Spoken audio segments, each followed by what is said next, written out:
자, 봅시다. 자, 오늘 여러가지 방정식 중에서 일단은 첫 번째 파트 고차 방정식.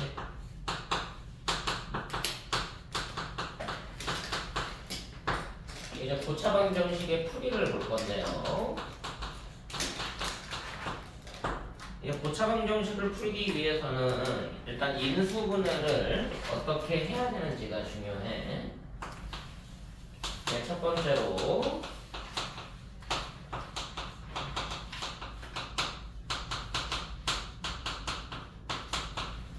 3, 4차 방정식의 인수분해 라는 부분이 뭐를 이용해서 하게 되어 있느냐, 인수정리 라는 것을 적용하게 되어 있다. 인수정리를 떠올리면 고차식의 인수분해가 됩니다.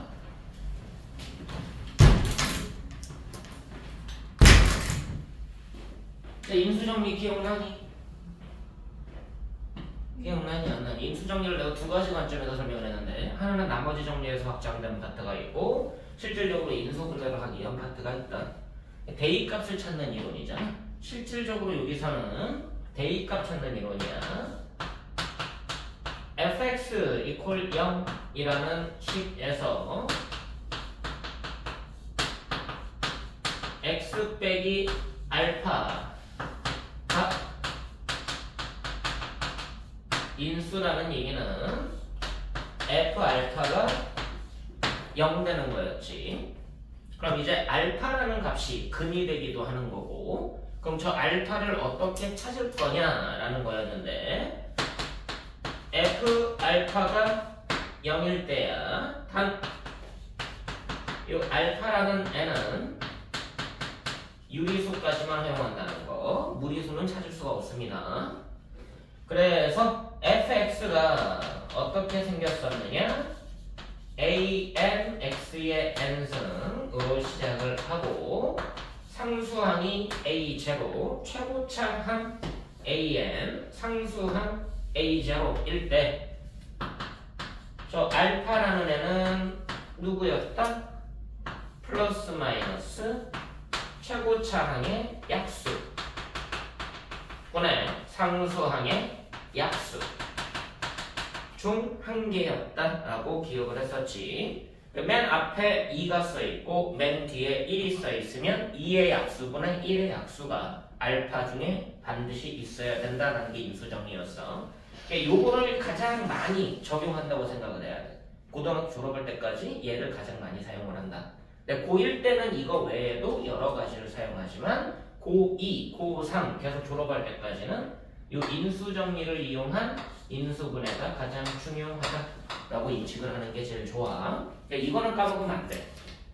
솔직히 딴 건 까먹어도 그런 대로 넘어갈 수 있는데 이거 까먹으면 큰일 나니? 얘를 통해서 인수분해를 하고 근을 구하는 이론이 고차 방정식 첫 번째 풀이가 된다. 자, 두 번째로 이제 얘가 안 통할 때야, 인수 정리가 안 될 때는 식의 구조적으로 식이 갖고 있는 특징을 이용한 인수분해를 하게 되는데,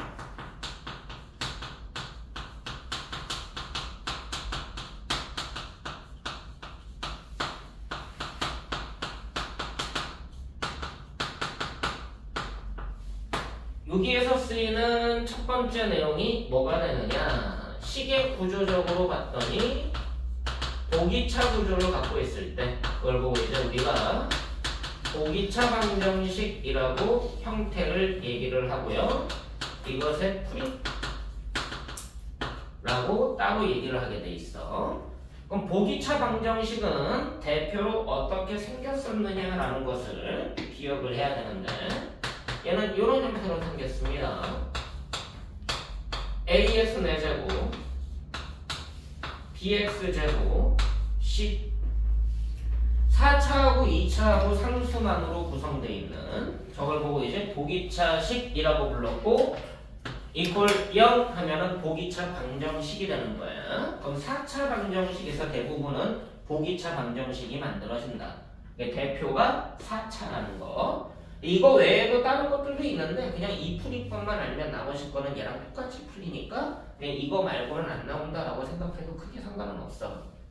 얘는 이제 풀이법이 어떻게 나눠지느냐? 인수분해가 두 가지로 나눠서 해석됐기 때문에 얘 풀이법도 두 가지로 나뉘어. 첫 번째는 치환이야. 치환을 한다라는 얘기는 몇 차로 바뀌겠다는 얘기니? 얘를 t라고 치환을 하면은 at제곱 더하기 dt 더하기 c가 되겠네. 그럼 이제 2차 방정식이 되니까 여기서 t값 구하고 다시 역치환해서 x값 구하면 되겠지. 얘를 풀어서 t값 확인하고 다시 역치환해서 x값 확인하면 근을 구하게 될 거야. 그래서 이 문제는 굳이 치환을 안 해도 상관이 없어요. 치환 안 해도 그냥 간단하게 풀 수 있어. 괜히 치환하는 과정을 생각 안 해도 상관은 없다. 그냥 개념이니까 치환이라고 얘기하는 거지. 이제 두 번째는 어떤 풀이법을 쓰게 돼 있느냐. 이게 안 될 때 얘를 쓰는 거야. 그러니까 보기차 방정식의 풀이는 결과적으로 얘를 알고자 하는 거다라고 이해하면 돼. 치환해서 하는 거야. 누구라도 할 수 있는 거니까. 그럼 두 번째 풀이법은 뭐가 되느냐?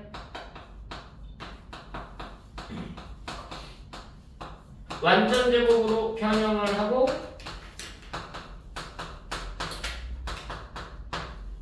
그 다음에 합차 공식이 적용이 돼야 돼. 이게 국룰이다. 보기차 방정식은 얘를 이용해서 푸는 것을 배우려는 게 목적이다 라고 보시면 됩니다. 치환할 수 있는데 굳이 저렇게 풀 이유는 없는 거지.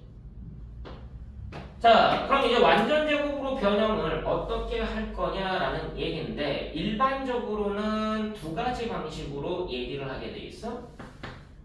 완전 제곱으로 변형하는 방식이 ax 4제곱 더하기 bx 제곱을 변형하는 방식.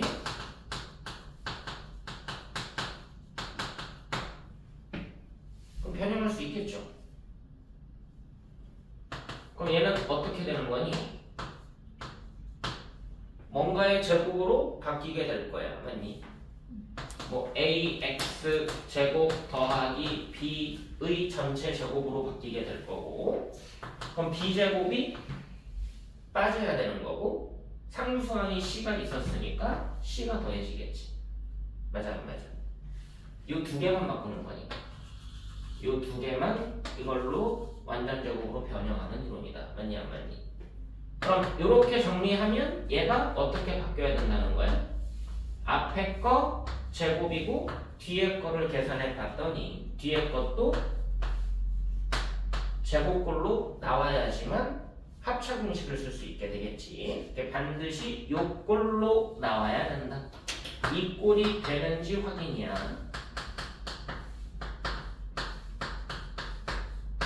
이걸 보고 보기차 방정식.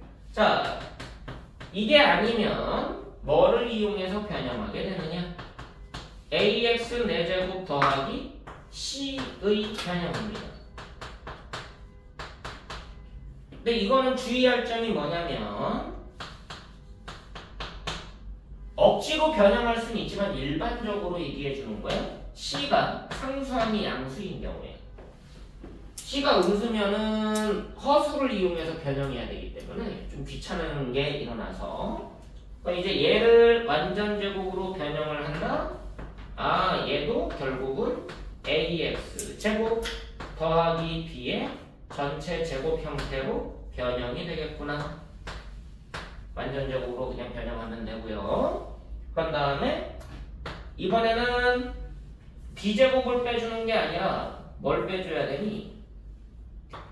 이거 곱한 거 2abx 제곱을 빼줘야 되겠지. 최고차항과 상수항을 만들어낸 거니까. 맞아 안 맞아? 얘 정리하면은 a제곱 x 4제곱이 얘가 되는 거고 b제곱이 얘가 되는 거고 2ab x 제곱이 추가됐으니까 얘를 빼줘야 될 거야. 그럼 이제 남는 게 누구야? 얘가 남아있는 거야. 그럼 얘가 bx제곱 이퀄 0이 될 텐데 그럼 얘를 변형한다는 얘기는 앞에가 요 차이점을 봐 위에 거는 여기가 2차고 여기가 상수라면 밑에 거는 2차의 제곱 빼기 여기가 또 제곱이 돼야 되는데 얘로 변형되는 게 얘인 거 보이니?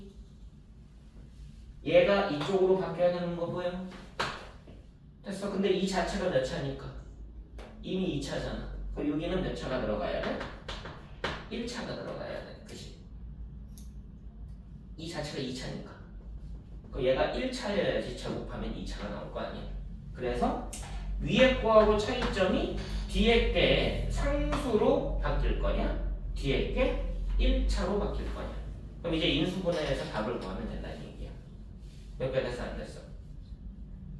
그러니까 이 완전 제곱으로 변형하는 방식을 합차 공식을 적용하는 방식까지 보기차 방정식의 경우에 저렇게 인수분해가 된다.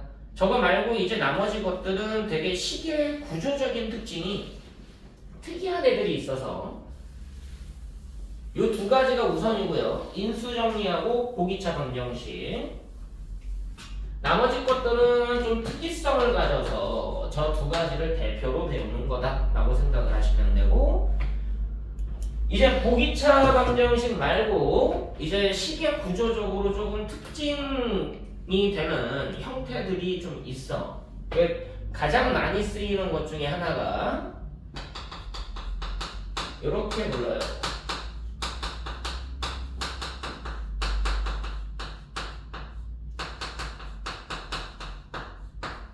상반방정식이라는 또 다른 표현이 있습니다. 보기차 방정식 말고 상반방정식이라는 것도 있다. 그럼 상반방정식은 어떤 것을 우리가 상반방정식이라고 하냐면 잘 안 들어본 표현이니까 얘는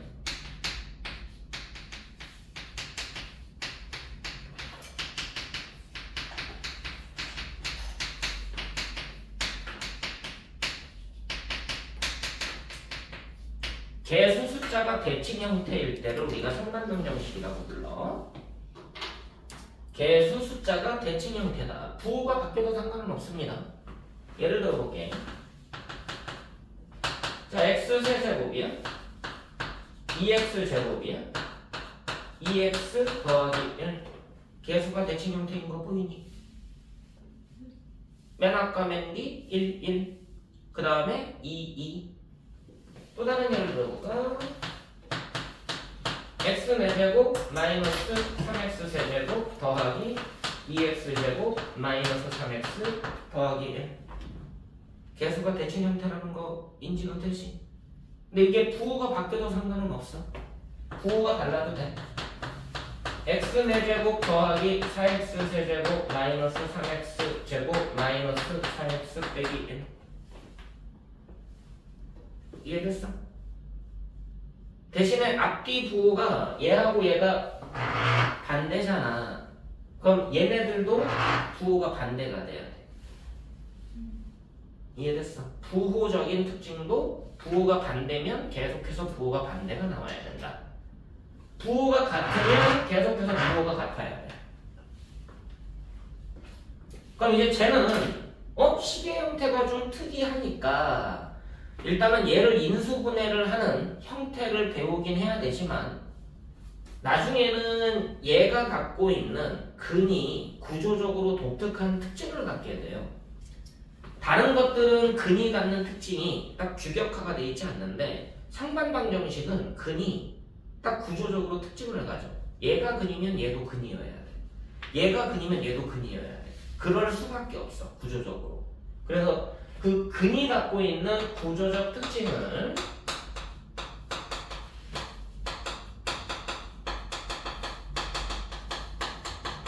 얘를 분석하는 게 나중에는 중요해진다. 얘는 인수분해하는 게 중요한 게 아니라 근의 갖고 있는 구조적인 특징을 분석해두는 게 중요하다라고 인식을 하셔야 돼요. 자, 그럼 상반방정식을 어떻게 풀게 될 거냐? 저건 아마 책에도 예제가 있을 거니까 이 예제를 이용해서 확인을 한번 해볼게요.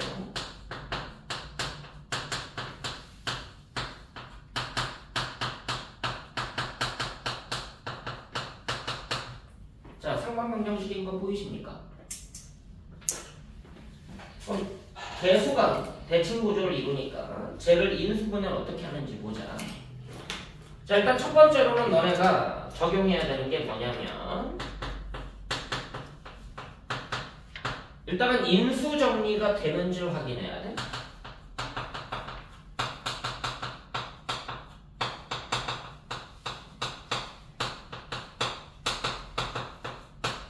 인수 정리를 먼저 적용을 할 건데 그럼 대입값을 설정할 거지? 그럼 대입한다는 게 뭐 대입하게 되겠니? 최고차항 1의 약수 분의 상수항 1의 약수를 대입할 거니까 결과적으로 뿔마 1밖에 대입값이 없어. 이해가 안 돼. 1 아니면 마이너스 1을 대입해 본다야. 좋은 말로 인수정리지. 결국은 뿔마 1 중 근이 있는지 이걸 확인해 보겠다는 얘기야. 이해되시나? 자, 1 넣으면 0 안 나오죠. 다 플러스니까. 마이너스 1 넣으면 얘네들은 2 되는 거 맞니? 얘네들은 마이너스 14 되는 거 맞니? 마이너스 1 넣으면 얘는 14 되는 거 맞니? 그럼 0 안 되지. 플러스 2 마이너스 14 플러스 14니까 이해됐어? 아, 그럼 이 중에는 없네. 맞아. 아, 근이 없다. 그럼 뿔마 1은 근이 아니게 되고요. 지금 얘는 지금 따당한 항 보여? 혼자 놀고 있는 항 보여? 몇 차 항이에요? 몇 차 항이 혼자 놀아? 상수.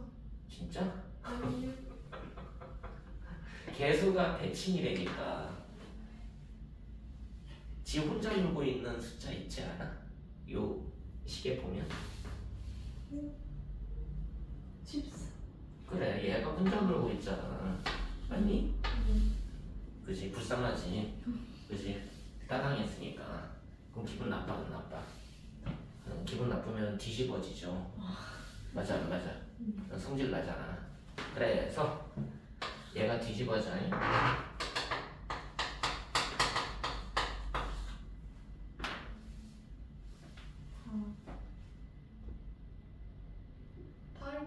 다른 식에서는 그러면 혼자인 차수로 나누는 거예요? 이게 짝수차 상반방정식의 풀이법이라고 불러.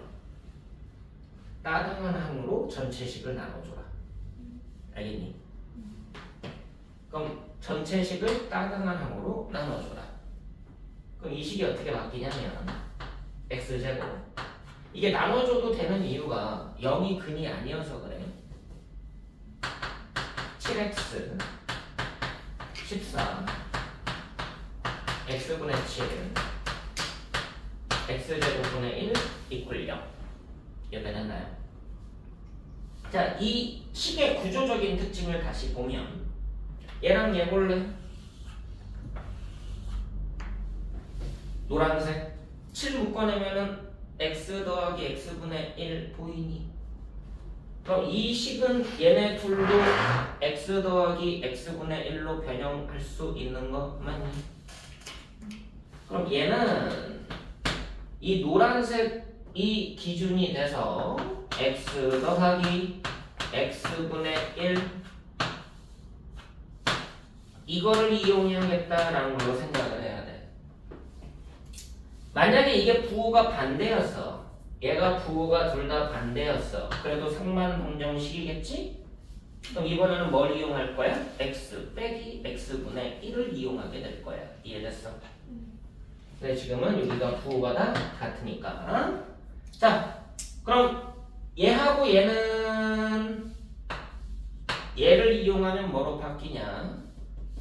맨 앞과 맨 뒤에 있는 x 더하기 x분의 1의 전체 제곱 빼기 2로 바뀌는 거 보이니? 전형 공식이니까. 그 다음에 노란색으로 묶었던 거는 요거일 거고요. 가운데 14는 그대로 이렇게 되셨나? 자, 억지로 치환 안 할게. 그냥 그대로 쓸게. 그럼 제가 x 더하기 x분의 1의 제곱과 7의 x 더하기 x분의 1과 더하기 12 이퀄 0으로 나오겠네요. 억지로 치환 안 해도 되는 이유가 뭐야? 그러니까 이게 스텝 2가 되겠죠. 스텝 1 인수 정리 해보고 스텝 2가 요 상황인 거야. 이걸로 나눠준 거. 이거 그냥 치환 안 해도 인수분해 되지 않아? 맞니 안 맞니? 그럼 얘가 뭐로 바뀌는 거야? x 더하기 x분의 1 더하기 4 x 더하기 x분의 1 더하기 3 이퀄 0. 자, 처음에 x제곱으로 나눠줬던 거 생각해보면 얘네 둘에다가 x 다시 곱해도 상관없죠? 그럼 뭐로 바뀌니? 앞에 있는 식이 이렇게 뒤에 있는 식이 이렇게 바뀌겠네. 그럼 이제 2차 방정식 몇 개로 나오는 거야? 2개로 나오니까 얘의 근과 얘의 근을 구하면 상반 방정식의 해가 구해지는 거겠지. 이게 되시나? 자, 근의 구조적인 특징을 볼 거야. 요 2차 방정식의 두 근을 알파 베타라고 나볼게. 근각에서 한번 써봐. 두 근의 곱 얼마야? 두 근의 합은 마이너스 a분의 b였고 두 근의 곱은 a분의 c 아니었어요? 그럼 두 근의 곱이 얼마야? 어려운 거 묻는 거 아닌데. 두 근의 곱 얼마야? 우리 사람들 보소. 너네 지금 선행하고 있는 건데 그 대답이 바로 안 나오면 어떡하냐?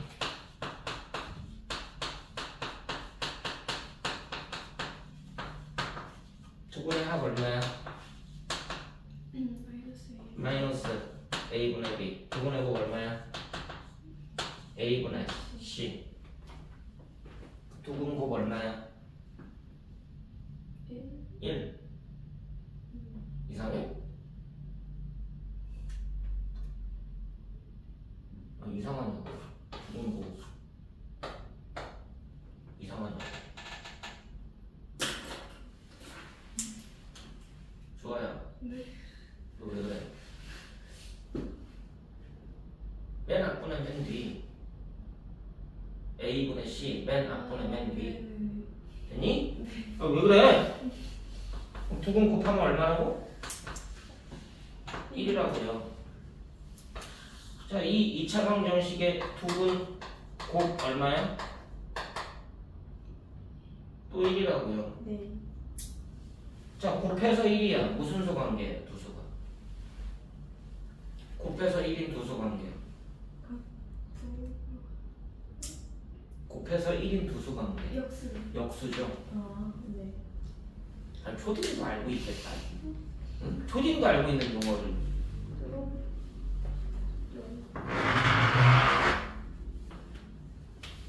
그게 근이 갖고 있는 구조적인 첫 번째 특징이에요.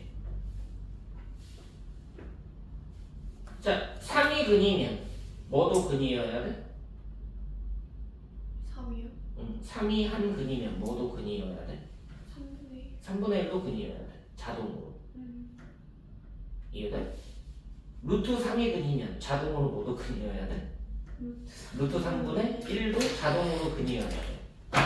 뭐 말인지 알겠어? 네. 근이 갖고 있는 구조적 특징을 여러 가지는 설명은 안 하지만 가장 첫 번째가 역수들. 이걸 먼저 기억을 해 두시라고. 됐어. 한 번에 다 알려주면 너무 많으니까. 상반방정식에서 따당한 항이 있을 때 풀이법이야. 인수정리를 먼저 적용해보고 안 되면 따당한 항을 먼저 적용해봐라. 자, 그러면 저렇게 혼자 단독으로 있는 항이 없는 경우에 예제가 있을까요? 이 책에? 뭐 있어도 그만 없어도 그만이긴 한데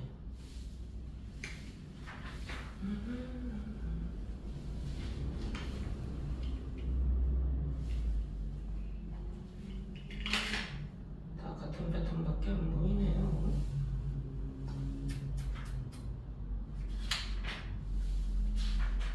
내가 원하는 게 아닌데 뭐 될지 안 될지 모르겠지만 내 임의대로 만들어 볼게.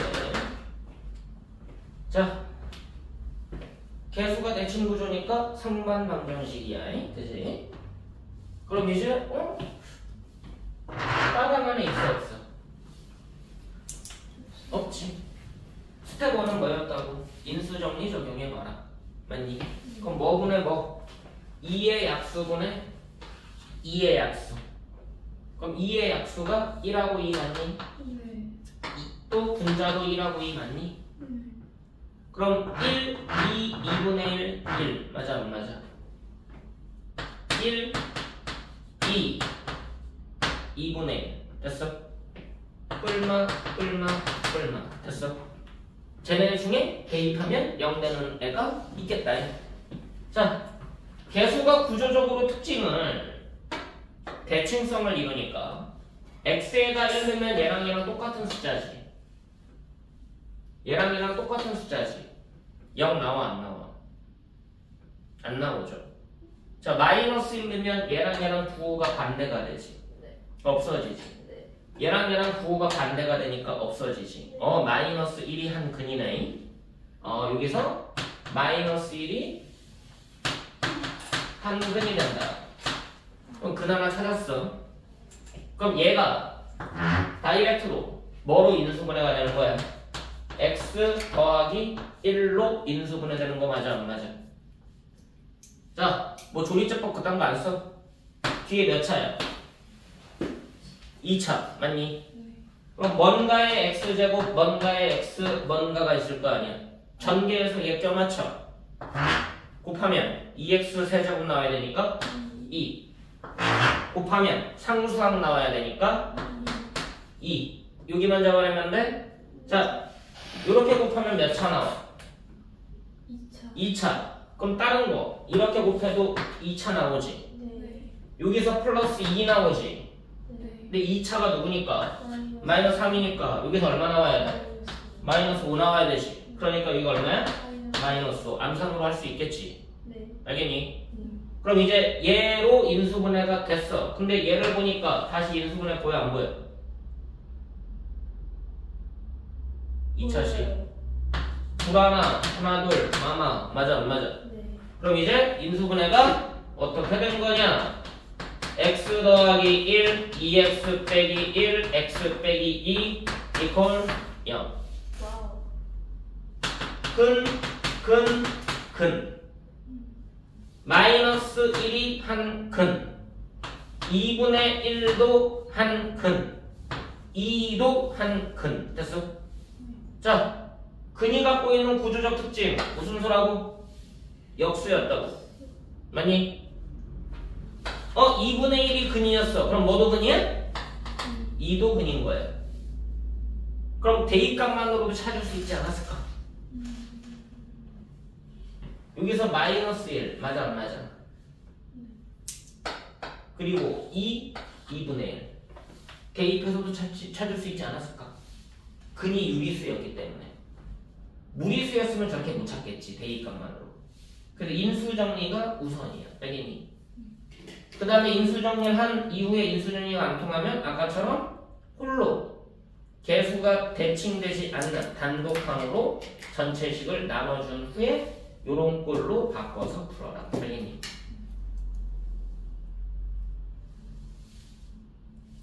이 외에 식이 갖고 있는 좀 독특한 형태별로 또 다른 식들이 문제로 출제가 돼. 근데 가장 중요시 여기는 게 일단 인수정리다라는 것을 꼭 기억해 두시란 얘기야. 나머지는 이런 형태는 이렇게 풀면 되는구나 라고 잡아내는 거라서. 자, 세 번째 식의 형태를 보자. 세 번째로 출제되는 형태, 알아야 되는 형태가 뭐냐? 안 나올 때도 많아. 근데 지금 이 보기차식이나 상관방정식은 선생님들이 출제 비율을 높이는 가장 많은 출제 비율을 갖고 있는 형태이기 때문에 그래도 알고 있는 게 좋은 거고, 이 이후로는 그냥 선생님들 그냥 스타일별로 내기도 하고 안 내기도 하고 그런 쪽이라고 보시면 돼요. 자, 네 번째 형태는 이렇게 생겼어.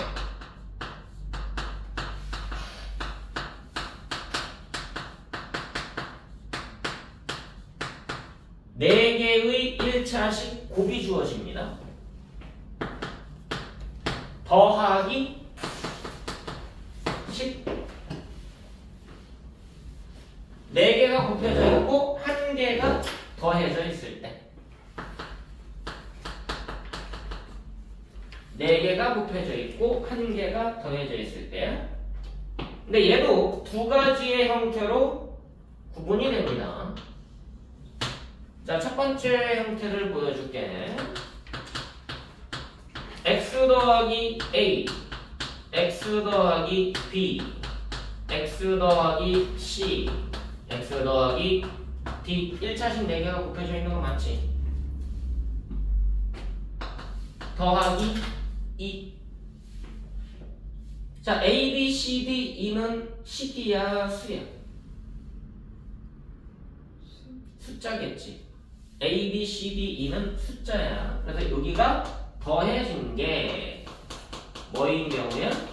상수인 경우다. 그럼 두 번째 형태는 뒤에가 상수가 아니게 되겠지. 두 번째 형태는 딱 정해져 있어. 그냥 나오는 게. 앞에 곱해져 있는 애들은 1차식 4개가 곱해져 있고요. 뒤에 뭐가 더해져 있느냐? 오늘 처음으로 부러졌다. 오랜만이야. 이렇게 오랜 시간 안 부러지고 있으니까. 뒤에 몇 차 항이 더해져 있을 때? 2차 항이 더해져 있을 때. 이거 딱 두 가지밖에 없어. 그럼 얘네들은 어떻게 푸는지만 알고 있으면 되겠죠? 아니, 얘 풀이법은 뭘 쓰냐면 합의 법칙을 쓴다고 얘기하고 얘는 곱의 법칙을 쓴다고 원래 얘기를 하는데 뭐 그 용어가 중요한 건 아니니까. 자, 여기에서 다 전개하면은 귀찮은 거 맞아 안 맞아? 네. 그래서 이거를 2개씩 묶어서 전개할 거야.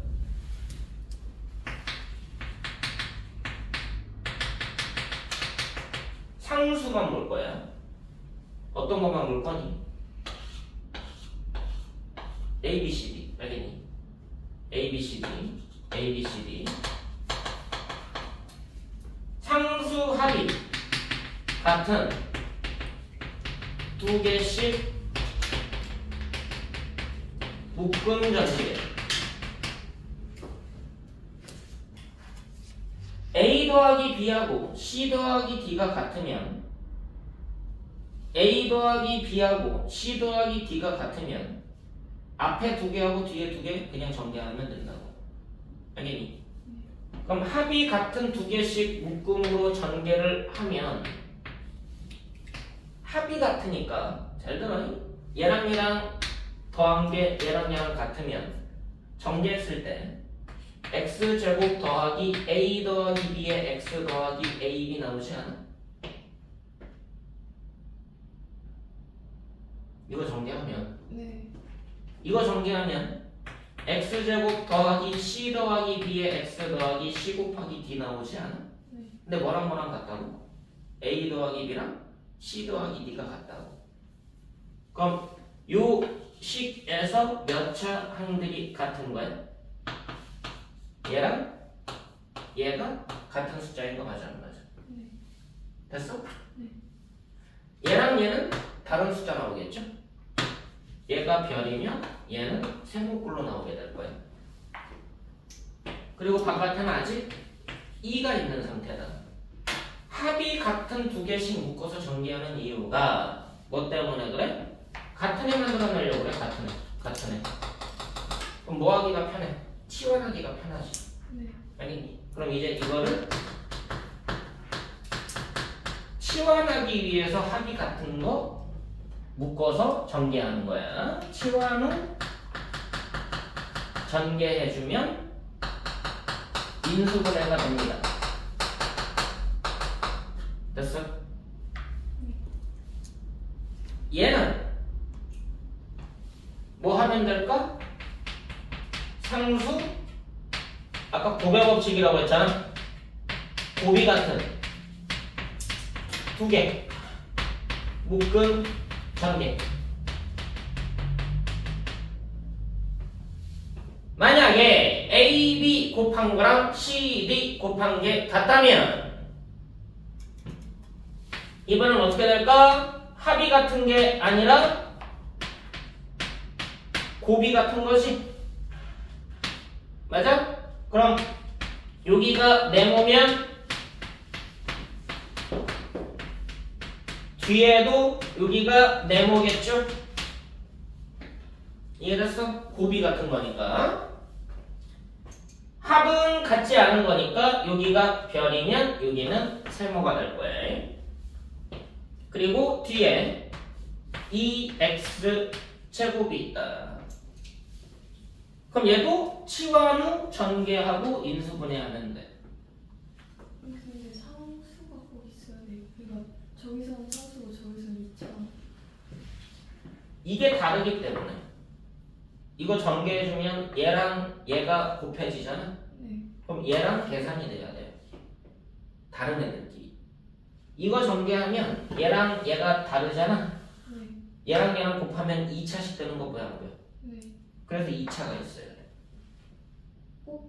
꼭. 안 그러면 되게 귀찮아져.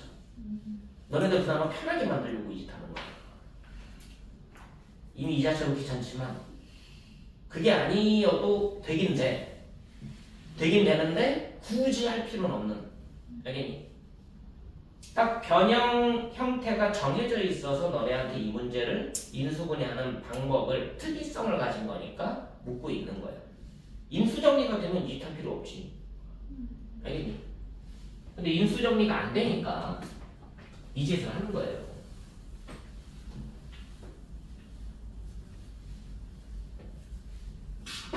예를 들어보자. 뭘 얘기하는 건지. 아마 여기에도 문제가 예시가 있을 거니까 거기 맞춰가지고 하면 좋을 것 같은데 예시가 있겠지 설마 있을 거야. 짜자잔. 자.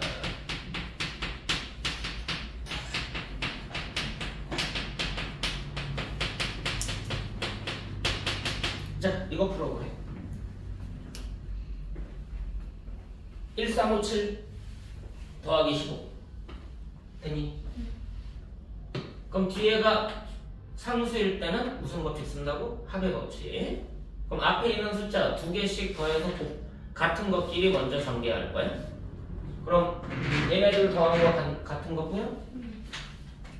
내 칠판 봐. 굳이 뭐 책에다 안 찾아도 돼. 자, 전개해보자. 얘네들 x제곱 더하기 8x 더하기 10 나오죠. 가운데 있는 두 개 x제곱 더하기 8x 더하기 15 나오고 바깥에 15 이퀄 0. 자, 단순하게 치환하는 방식이 뭐야? 똑같이 보이는 거 그냥 치환하는 거지. 단순 치환이야. 단순. 조금 고급스러운 치환은 좀 따로 있어. 자, 쟤를 t라고 나보자. 그럼 제가 뭐로 갈게요? t 플러스 7 t 더하기 15 더하기 15고요. 전개하면 t제곱 더하기 22t에 120고요. 됐어? 그럼 12하고 15로 인수분해 되는 거 보여요? 그럼 t 플러스 12와 t 플러스 10 나오지? t가 누구였는데? x제곱 더하기 8x 맞니? 그럼 얘가 뭐로 바뀌어? x제곱 더하기 8x 더하기 12는 0 됐니? 네. 얘가 뭐로 바뀌어? x제곱 더하기 8x 더하기 10은 0 됐니? 그럼 두 근 구하면 끝나는 거지. 이해됐어? 네. 자, 치환을 조금 다르게 가보자. 선생님 저 그냥 이렇게 똑같은 거 치환 안 할래요. 얘를 통으로 보면 안 돼요? 치환이라는 건 내가 보기 편한 식으로 바꾸려고 하는 거니까. 알겠니? 그래서 쟤를 T1이라고 놔볼게. 누구? 얘가 T1 됐니? 그럼 얘가 T1으로 바뀌지 앞에 게. 뒤에 건 뭐로 바뀔까 얘는? T1 더하기 8 됐어? 더하기 15. 그럼 전개하면은 위에 거보다는 숫자가 좀 줄지 않니? 아까 120 나왔잖아. 그럼 인수분해하기가 조금 더 수월하지? 아니야? 그럼 이제 T1 더하기고 T1 더하기 3이니까 T1에다가 다시 뭐 넣으면 돼? 이거 넣으면 되지?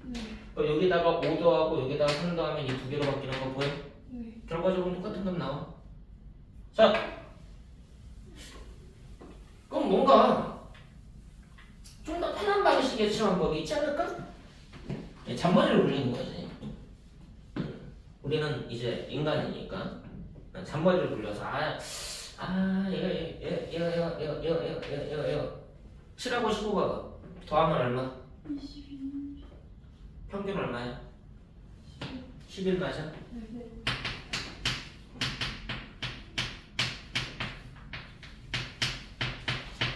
평균을 치환해보자. 그럼 앞에 게 뭐로 바뀌어? T2 빼기 4 맞아? 네. 뒤에 게 뭐로 바뀌어? T2 더하기 4로 바뀌는 거고요. 그럼 전개할 때 합차공식이 적용되죠? 네. T2 제곱 빼기 8 더하기 15고요. 아니 빼기 16 더하기 15 맞아? 그럼 빼기 1 되는 거고요. 그럼 인수분해 할 때도 뭐야? 합차 맞아 안 맞아? T2 더하기 1 T2 빼기 1 그럼 여기다가 더하기 1 빼기 1 해주면 되지 않아? 그럼 암산이 더 빨라지지 않겠니? 네. 이해됐어? 결국은 잔머리의 결과야 그지? 어떻게든 빨리 풀려고 짱구로 굴리는 거죠. 고급 용어로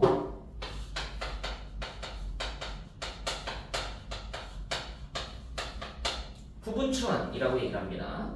단순하게 똑같이 보이는 거 치환하는 방식. 한쪽씩 전체를 치환했죠. 한쪽씩 전체. 그래서 전치환이라는 표현을 써. 이거는 평균 이용했지.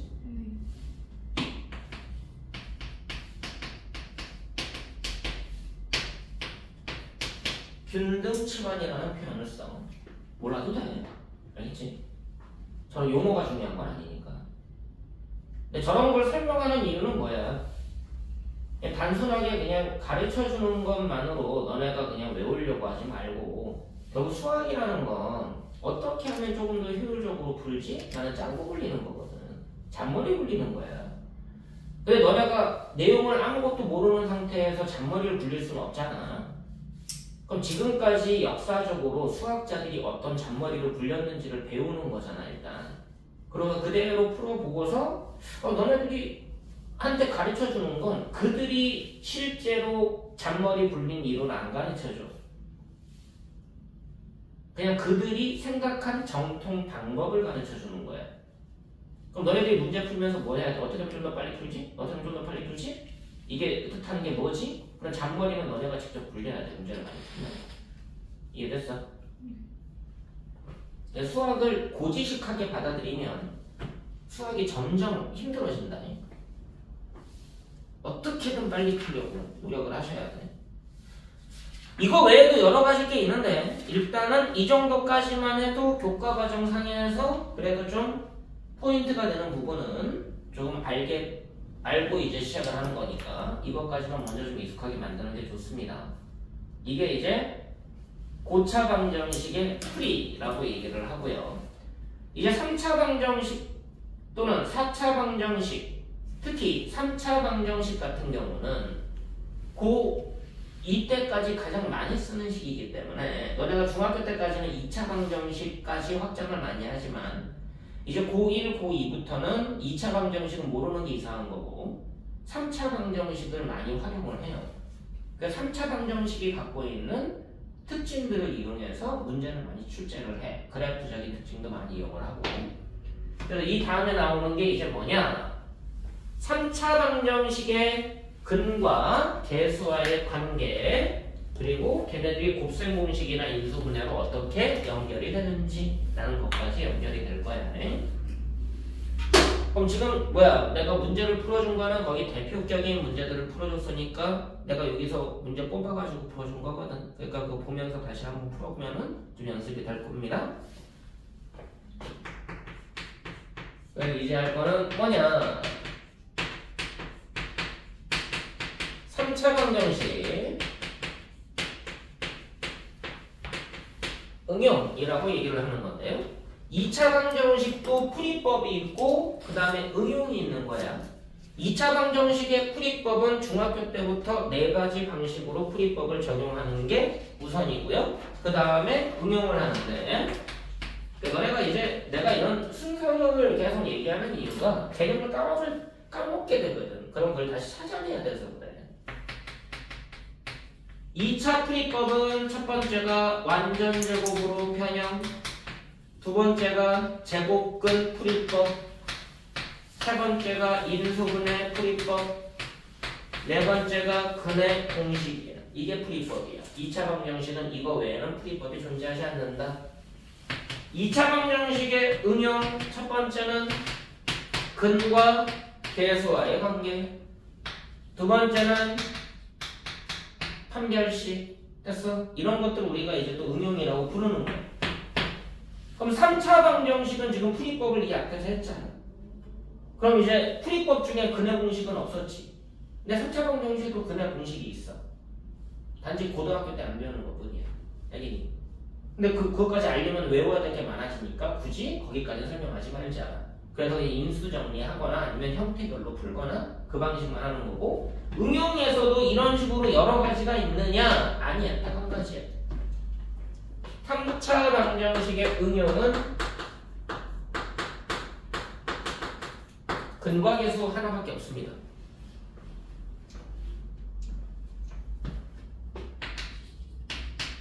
물론 이제 변형 문제들은 여러 가지가 나오지만 개념 상황으로 응용은 근과 계수 외에는 없다. 자, 3차 방정식이 있고요. 얘의 세 근을 알파, 베타, 감마라고 한번 해보자. 너네 2차 방정식에서 근과 계수가 그 관계가 나온 이유가 전개식과 비교해가지고 계수 비교한 거 맞니? AX제곱 더하기 BX 더하기 C는 0, 두 근이 알파, 베타, 그럼 알파 베타를 이용해서 두근을 잡아보면 x 빼기 알파, x 빼기 베타 여기다가 a 곱해서 이거 전개한 게 계수 비교하면은 똑같게 된다. 맞아 안 맞아? 그래서 두근의 합이 마이너스 a분의 b, 두근의 곱이 a분의 c가 되던 거예요. 맞지? 네. 똑같아. 세근이 알파 베타 감마인 3차 방정식 최고차항이 a잖아? 그럼 a의 x 빼기 알파, x 빼기 베타, x 빼기 감마만이 네. 그럼 이거 전개해서 계수 비교하면은 근각계수 관계가 만들어지겠지.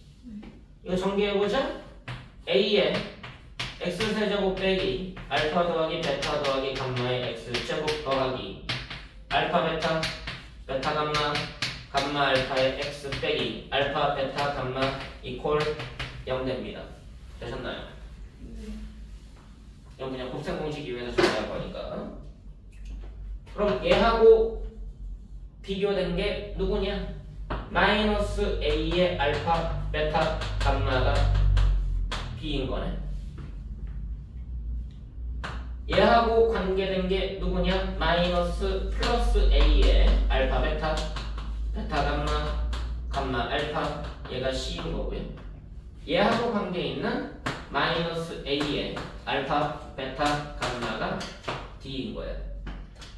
그래서 근각계수 관계가 만들어지죠. 세근의 합, 두근끼리 곱의 합, 세근의 곱 됐어. 그래서 세근의 합은 마이너스 a분의 b, 두근끼리 곱의 합은 a분의 c, 세근 곱은 마이너스 a분의 d이다가 만들어진 거예요. 그럼 저게 곱셈 공식이나 인수분해 공식에서 세 개의 문자에 대한 곱셈 공식이나 인수분해 공식이 있었잖아. 그쪽하고 연계돼서 문제로 출제가 되겠지. 너무 당연하게. 이해됐어? 네 문자에 대한 곱셈 공식과 인수분해 공식은 특이성이 없는 한 잘 안 나와. 그러니까 4차 방정식도 근각계수 관계가 있지만 응용을 많이 하지는 않아. 이해됐어? 그래서 3차 방정식까지는 이제 곱셈 공식, 인수분해 공식하고 세 문자에 대한 연결 부분이 있기 때문에 저 부분을 배우는 이유가 연계시키기 위해서 배우는 거예요. 됐습니까? 그러다 보니까 3차 방정식이 그래프로 바뀌었을 때 그 그래프가 갖고 있는 특징에 대한 얘기를 고2 때 더 가서 또 배우는 거야. 저거는 고1 때도 했으니까. 곱셈 공식, 인수분해 공식하고 연계점까지 생각을 해두시면 되고요. 이제 문제를 나랑 같이 좀 보면서 아 이게 이런 식으로 변형이 되는구나 라는 정도만 좀 이해를 하면 이제 고등학생들이 고1 때 되게 싫어하는 희한한 방정식에 대한 얘기를 하면 이제 요 고차 방정식까지가 마무리가 됩니다. 되셨나요? 잠깐 머리 좀 식혔다가